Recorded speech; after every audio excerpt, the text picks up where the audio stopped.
রাজধানী ঢাকার যানজট কমাতে একের পর এক পরিকল্পনা। দীর্ঘ যানজটে ঘণ্টার পর ঘণ্টা জ্যামে কাটছে রাজধানীবাসীর মূল্যবান সময়। এই সংকট থেকে উত্তরণে সম্প্রতি রাজধানীর 4টি বড় বাস টার্মিনাল স্থানান্তরের নির্দেশ দিয়েছেন প্রধানমন্ত্রী তারেক রহমান। প্রধানমন্ত্রী বলেছেন, রাজধানীর 4টি বাস টার্মিনাল দ্রুত শহরের বাইরে সরিয়ে নিতে হবে। কিন্তু ঠিক তারপরই ঢাকা উত্তর সিটি কর্পোরেশন বলছে, টার্মিনাল থাকছে, সরবে শুধু বাসের ডিপো। দুই ভিন্ন অবস্থান ঘিরে নতুন করে প্রশ্ন উঠেছে, তাহলে রাজধানীর যানজট কমবে কিভাবে? ফুলবাড়িয়া গুলিস্তান টার্মিনাল কেরানীগঞ্জে, গাবতলী টার্মিনাল হেমায়েতপুরে, সায়দাবাদ যাত্রাবাড়ি টার্মিনাল কাঁচপুরে এবং মহাখালী টার্মিনাল অস্থায়ীভাবে পূর্বাচলে, পরে টঙ্গীর কাছাকাছি সরিয়ে নেওয়ার নির্দেশ দেন প্রধানমন্ত্রী। পাশাপাশি রাজধানী জুড়ে ছড়িয়ে থাকা বাস কাউন্টারগুলো নির্দিষ্ট স্থানে স্থানান্তরের বিষয়টি জানান তিনি। কিন্তু এই নির্দেশনার পরই ভিন্ন চিত্র দেখা যায় ঢাকা উত্তর সিটি কর্পোরেশনের বাজেট ঘোষণায়। 2026 থেকে 27 অর্থ বছরের বাজেটে Mohakhali bus terminal, Gabtoli bus terminal এবং ট্রাক টার্মিনালের রক্ষণাবেক্ষণ ও সংস্কারের জন্য বরাদ্দ রাখা হয়েছে 5 কোটি টাকা। এরপরই জাতীয় অর্থনীতিকে বিষয়টি নিয়ে ব্যাখ্যা দেন ঢাকা উত্তর সিটির প্রশাসক। থাকবে না, এটা কোথাও বলা হয়নি। বলেছে গাবতলী বাস টার্মিনালকে ঢাকা যানজট মুক্ত করার জন্য এটাকে অন্য একটা জায়গায় আন্তজেলা বাস সার্ভিস যেখানে নাইট ক্রুজ গুলো চলাচল করে, সেখানে আমরা অন্য জায়গায় না করা পর্যন্ত আমরা এখানে যাদের ডিপো হিসাবে ব্যবহার না হয়, শুধু টার্মিনাল থাকবে, টার্মিনালের মতো সেখানে আমরা যাত্রীদের সেবার জন্য সংস্কার করে আমরা তার সেবা দিব। আর মহাখালী বাস টার্মিনাল একইভাবে মহাখালী বাস স্থানান্তর হচ্ছে না, টার্মিনাল থাকবে টার্মিনাল মতো, এখন ডিপোর মতো করে তারা ব্যবহার করে। রাস্তার উপরে যে বাস টার্মিনাল বাসগুলো থাকে সেটার জন্য যানজটের সৃষ্টি হয়। অলরেডি গতকালকে প্রতিদিন দেখেছেন আপনারা, সেটা ওই আন্তজেলা বাস সার্ভিস গুলোকে পূর্বাচলের একটা জায়গায় তারা স্থানান্তর করছে পরিবহন মালিক সমিতি যারা আছে তারা।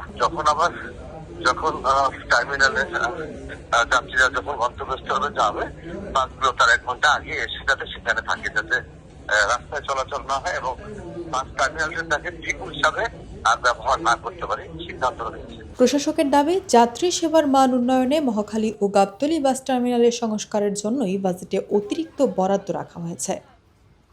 নগর পরিকল্পনাবিদদের মতে, রাজধানীর 4টি আন্তঃজেলা বাস টার্মিনাল পুরোপুরি রাজধানীর বাইরে সরিয়ে নেওয়ার পরিকল্পনা বাস্তবায়ন করা সহজ হবে না, বরং এতে যাত্রীদের ভোগান্তি আরও বাড়তে পারে। যে ঢাকার যে নগর বাস্তবতা এবং আমাদের যে ট্রান্সপোর্টের যে রিয়েলিটি, এটাতে আমাদের যে টার্মিনাল গুলোকে যদি আমরা হঠাৎ করে কাঁচপুরে নিয়ে যাই, টঙ্গীতে নিয়ে যাই, বাইরে গিয়ে নিয়ে যাই, তাহলে ওইখান থেকে যে আমরা নগরবাসীরা মালামাল গাড়ি ফুচকা কোলে বাচ্চা নিয়ে আবার শহরের ভিতরে ঢুকবো, এই ধরনের কোনো ব্যবস্থাপনা বাংলাদেশে এই ঢাকা শহরে এক্সিস্ট করে না, বুঝছেন? এখন এই বাস্তবতায় যে আপনি পুরো বাস টার্মিনালকে সরিয়ে ফেলবেন, তাহলে আমরা সাধারণ নাগরিকরা অকুল পাথারে পড়ব। আমাদের রাষ্ট্রের সেই ধরনের সক্ষমতা নাই, কবে তৈরি হবে সেটাও জানি না, যে ওইখান থেকে একটা ভালো ট্রান্সপোর্ট, মানসম্মত ট্রান্সপোর্টে আপনাকে টঙ্গী থেকে ঢাকায় নিয়ে আসবে বা মালামাল তুলতে পারবেন, এরকম। এটা যদি না হয় তাহলে এটা খুবই, সেই অর্থে আমরা বলবো যে সেটা হচ্ছে যে মানে না, যে অপরিণামদর্শী সিদ্ধান্ত হবে এটা সরিয়ে ফেলার আগে করা উচিত, যে বাসগুলো এখানে যেটা করে, এখানে এসে ওই যে পার্কিং করে রাখে অনেক সময়ের জন্য, সেখান থেকে অনেক সময় তৈরি হয়, যে বাস ডিপো গুলো নতুন জায়গায় তৈরি করুক, সেখান থেকে তারা আমাদের যাত্রী ওঠানামার জন্য শহরের ভেতরে নিয়ে দেবে, যাত্রী সেনায় দিবে, আবার যখন সে যাত্রী তোলার দরকার যাত্রা শুরু করবে তখন ডিপো থেকে এসে এই কাউন্টার থেকে নিয়ে নেবে, এটাই বেস্ট ডিসিশন। বিশেষজ্ঞরা বলছেন, ঢাকার ভেতরে আন্তঃজেলা বাস টার্মিনাল রেখে কোনোভাবেই যানজটের স্থায়ী সমাধান সম্ভব নয়। দেখুন, ঢাকার যানজটের অন্যতম কেন্দ্রবিন্দু এই বাস টার্মিনালগুলো, এবং নানা রকমের অনিয়মও হয়। আমরা দেখেছি যে বায়ু দূষণের দিক থেকে এই টার্মিনাল এলাকাগুলোতে বেশি দূষণ আছে, তাপমাত্রা বৃদ্ধির ক্ষেত্রে এই এলাকাগুলোতে বেশি তাপমাত্রা, যানজটের দিকে এই এলাকাগুলোতেই বেশি যানজট রয়েছে। সার্বিকভাবে সরকারের যে সিদ্ধান্তটা ঘোষণা করেছিল যে টার্মিনাল গুলোকে শহরের বাইরে নিয়ে যাবে, এটিতে পরিবেশগত এইসব বিষয়গুলোর উন্নতির একটা সম্ভাবনা দেখা দিয়েছিল।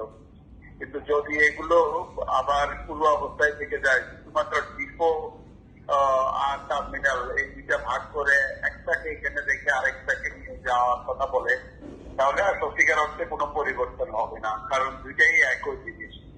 হ্যাঁ, মানে দুইটার এই ডিপোর জন্য এখানে রাখতে হবে, আবার এখান থেকে গাড়িগুলো যাবে এই অর্থাৎ এই জায়গায় আসা যাওয়ার পথে এই যানজটগুলো সৃষ্টি হবে। এই কারণে এই ঘোষণা অনুযায়ী এগুলো ঢাকার বাইরে অর্থাৎ বর্তমানে যেখানে আছে এখান থেকে দূরে নিয়ে যাওয়াটাই শ্রেয়। কিন্তু দিন শেষে প্রশ্ন একটাই, ঢাকার যানজট কমাতে কোন পথটি হবে কার্যকর? টার্মিনাল স্থানান্তর নাকি আধুনিক ব্যবস্থাপনায় বিদ্যমান টার্মিনালগুলোর সংস্কার?